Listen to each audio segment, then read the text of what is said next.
அன்பு நண்பர்களுக்கு என்னுடைய அன்பான வணக்கம். நான் உங்கள் பட்டுக்கோட்டை ஜோதிடர் சுப்பிரமணியன். தற்பொழுது 2024 ரிஷபராசியினருக்கு புது வருடம் எப்படி இருக்கிறது, என்ன மாதிரியான பலன்களை கொடுக்க போகிறது என்பதை பற்றி சுருக்கமாக உங்களுக்கு சொல்கிறேன். இந்த 2024 புது வருடம் ஒரு அருமையான பலன்களை, அற்புதமான பலன்களை ரிஷபராசியினர்களுக்கு கொடுக்க போகிறது.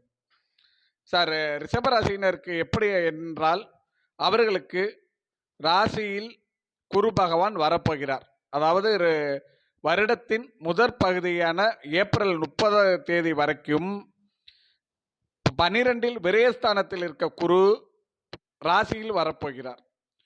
ராகு பகவான் லாபஸ்தானமான 11 மீன ராகுவாக இருக்கிறார். கேது பகவான் பூர்வ புண்ணியஸ்தானமான 5ஆம் இடத்தில் இருக்கிறார். சனி பகவான் ஸ்தீவனஸ்தானத்தில் 10ஆம் இடத்தில் இருக்கிறார். பொதுவாக இந்த ரிஷபராசியினரை பொறுத்த வரைக்கும் பொதுவாக ஒவ்வொரு ராசியிலையும் சில கிரகங்கள் உச்சம் பெறும்.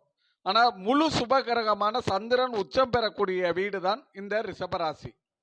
இந்த ரிஷபராசியினரை பொறுத்த வரைக்கும் எப்போதும் மலர்ந்த சந்திரனை போல, அதாவது பூரண நிலவு சந்திரனை போல முகமலர்ச்சியுடன் காணப்படக்கூடியவர்கள் தான் இந்த ரிஷபராசியினர். அப்படிப்பட்ட ரிஷபராசியினர்களுக்கு இந்த புது வருடம் 2024 நற்பலன்களையும் சின்ன சின்ன சுமாரான பலன்களையும் தான் நீங்கள் அனுபவிக்கப் போகிறீர்கள். வருடத்தின் முற்பகுதியில் உங்களுக்கு 12 இருக்கக்கூடிய குரு பகவான் ஏப்ரல் வரைக்கும் விரய செலவுகளை கொடுப்பார். விரய செலவுகள் என்றால் சுப விரய செலவுகள், அந்த விரய செலவுகளை கொடுப்பார். அதற்கு பின் ஜென்மத்தில் வரக்கூடிய குரு பகவான் உங்களுக்கு பூர்வ புண்ணியஸ்தானமான 5ஆம் இடத்தை பார்க்கிறார். பொதுவாக அந்த ராசியில் இருந்து குரு 5ஆம் இடத்தை கேதுவை பார்ப்பதால் ஆன்மீகத்தில் மிகுந்த நாட்டம் உண்டாகும். இந்த ரிஷபராசினரை பொறுத்த வரைக்கும் ஆன்மீகத்தில் எப்போதுமே ஏதோ ஒரு வழியில் ஆன்மீகத்தில் மிகுந்த நாட்டமும் மிகுந்த பற்றும் கொண்டவர்கள் தான் இந்த ரிஷபராசியினர். அப்படிப்பட்ட உங்களுக்கு இன்னமும் ஆன்மீக பற்று அதிகரிக்கும். அதுவும் இல்லாமல் அவர் 7ஆம் இடத்தை பார்ப்பதால் இந்த 2024 கலத்திரஸ்தானத்தை குரு பார்க்கிறார். பாக்கியஸ்தானமான 9ஆம் இடத்தை குரு பார்க்கிறார். சனி பகவான் உங்களுக்கு ராசிக்கு 12ஆம் இடத்தை பார்ப்பவர் வருடத்தின் பிற்பகுதியில் 4ஆம் இடம், அதே போல 7ஆம் இடத்தை பார்க்கிறார். பொதுவாக ரிஷபராசினருக்கு இந்த 2024 ஒரு சிறப்பு வாய்ந்த ஒரு வருடமா நம்ம எடுத்துக்கலாம். ஏனென்றால் ஜென்ம குரு அவருக்கு ராசிக்கு வருவதால் வெளிநாட்டு பயணங்களுக்காக காத்து கொண்டு வருவர்களுக்கு வெளிநாட்டு பயணங்கள் ஏற்படும். தன்னம்பிக்கை அதிகரிக்கும், தைரியம் அதிகரிக்கும், எதையும் செய்து முடிக்கும் ஒரு துணிச்சல் அதிகரிக்கும். இருந்தாலும் ஜென்மக்குரு சில நேரங்களில் மனச்சலனங்களையும் மனச்சஞ்சலங்களையும் தருவார். அதாவது வருடத்தின் முற்பகுதியில் சிறு சிறு விரய செலவுகள், அதாவது சுப விரய செலவுகள் இருந்தாலும் பிற்பகுதியில் சின்ன சின்ன மன சங்கடங்களை நீங்கள் அனுபவிப்பீர்கள். பூர்வீக சொத்துகளில், அதாவது பங்கு பிரிக்க வேண்டிய சூழ்நிலைகள், சொத்துக்களை பாக பிரிக்க வேண்டிய ஒரு சூழ்நிலைகள் இருந்தால் அதை தள்ளி போடுவது நல்லது. ஒரு வருடத்துக்கு அதை தள்ளி போட்டால் அது நன்மையை கொடுக்கும். ஏனால் பூர்வீக சொத்துகள் உங்களுக்கு மன சலனங்களையும் மன சங்கடங்களையும் கொடுக்கக்கூடிய ஒரு சூழ்நிலைகள். புத்திரர்களை நன்றாக கண்காணிப்புடன் வளர்ப்பது நல்லது. பொதுவாக உங்களுடைய புத்திரர்கள் எப்போதும் உங்களுக்கு மதிப்பு மரியாதை தேடி கொடுப்பவர்களாக இருந்தாலும் புத்திரர்களை கண்காணிப்புடன் கவனமுடன் கண்காணிப்பாக வைத்துக் கொள்வது நல்லது. அதுவும் இல்லாமல் பூர்வீக சொத்துகளில் கொஞ்சம் சின்ன சின்ன பிணக்குகள் வரக்கூடிய வாய்ப்புகள் அதிகம். ரிஷபராசியினர்களுக்கு பூர்வ புண்ணியஸ்தானமான கேதுவும் 11ஆம் இடத்தில் ராகு இருப்பதால் புது தொழில்களை தள்ளி போடுவது நல்லது. அதே போல ரிஷபராசியினர் தாயாருடைய உடல்நிலையில் மிக கவனம் செலுத்தக்கூடிய ஒரு நேரம் ரிஷபராசியினர் தாயாருடைய உடல்நிலையில் எக்காரத்தை கொண்டும் அவர்களுடைய உடல்நிலையில் கண்ணும் கருத்துமாக இருப்பது நல்லது. நான் பயமுறுத்துவதற்காக சொல்லவில்லை. 10ஆம் இடத்தில் இருக்கக்கூடிய சனி சில தடவை கர்ம காரியங்களை பண்ணக்கூடிய அளவுக்கு செல்லக்கூடிய ஒரு சனி பகவான். அதுக்காக நீங்க பயந்துட வேண்டாம். அவர் 10ஆம் இடத்தில் இருக்கக்கூடிய சனி பொருளாதார நெருக்கடிகள், மனச்சலனங்களை மட்டும் கொடுக்க மாட்டார். இந்த மாதிரியான விஷயங்களையும் கொடுக்கக்கூடியவர். அதனால் பெற்றோர்கள் விஷயத்தில், அதாவது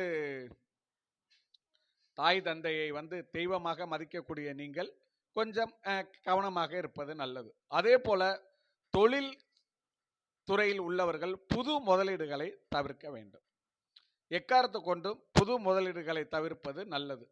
புதிதாக தொழில் ஆரம்பிக்க நினைக்கும் ரிஷபராசி அன்பர்கள் ஒரு வருடம் தள்ளி போடுவது நல்லது. தொழில்களில் ஏற்ற இறக்கங்கள் இருக்கும். அரசியல்வாதிகளும் மிகுந்த கவனமாக இருக்கக்கூடிய வருடம் 2024ஆம் வருடம். அவர்கள் யாருக்கும் பரிந்துரை செய்யாமல் இருப்பது நல்லது. பரிந்துரை லெட்டரோ, அதே போல கூட நின்று படம் எடுப்பவர்களை பின்புலத்தை விசாரித்து படம் எடுப்பது நல்லது.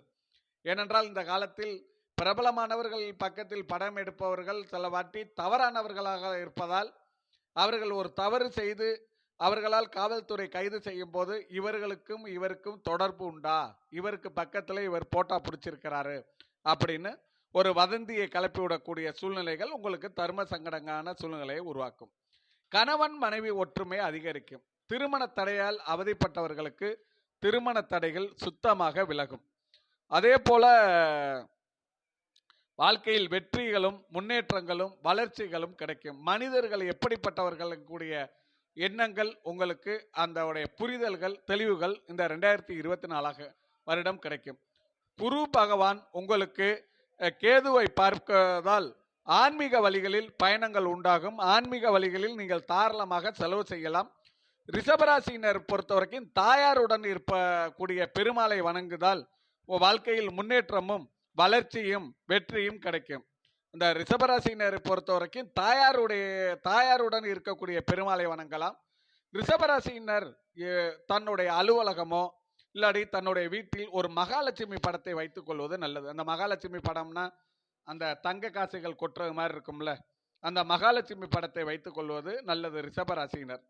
மேலும் இந்த ரிஷபராசியினருக்கு இந்த 2024 ஒரு சிறப்பான வருடமாக இருக்கும். மதிப்பெண்கள் மாணவர்கள் நன்றாக மதிப்பெண்கள் எடுப்பார்கள். வாழ்க்கையில் 2024 விவசாயிகளுக்கு ஒரு சிறப்பான வருடமாக இருக்கும். உத்தியோகஸ்தர்கள் கொஞ்சம் வேலையில் கவனமாக இருக்கக்கூடிய வருடம். மேலதிகாரிகளுடன் தேவையில்லாத தொந்தரவுகள், சங்கடங்கள் வேகும். கூடுமான வரைக்கும் இந்த ரிஷபராசியினர் செவனேன்னு இருப்பது நல்லது. அதாவது 2024 ரிஷபராசினர் செவனேன்னு பொறுமையா இருக்கிறது நல்லது. வார்த்தைகள்ல மட்டும் எப்போதும் கவனமா இருங்க. ரிஷபராசினர் சென்று வணங்க வேண்டிய இடம் ஸ்ரீரங்கம் அரங்கநாதரை வணங்குவது சிறப்பு. நேரம் கிடைக்கும் போது தாயாருடன் இருக்கும் பெருமாளை வணங்குவது சிறப்பு. 2024 ரிஷபராசினர்களுக்கு ஏற்றமும் சிறு இரக்கமும் கலந்த வருடம். என்னுடைய அன்பான வாழ்த்துக்கள். அன்புடன் பட்டுக்கோட்டை ஜோதிடர் சுப்பிரமணியன்.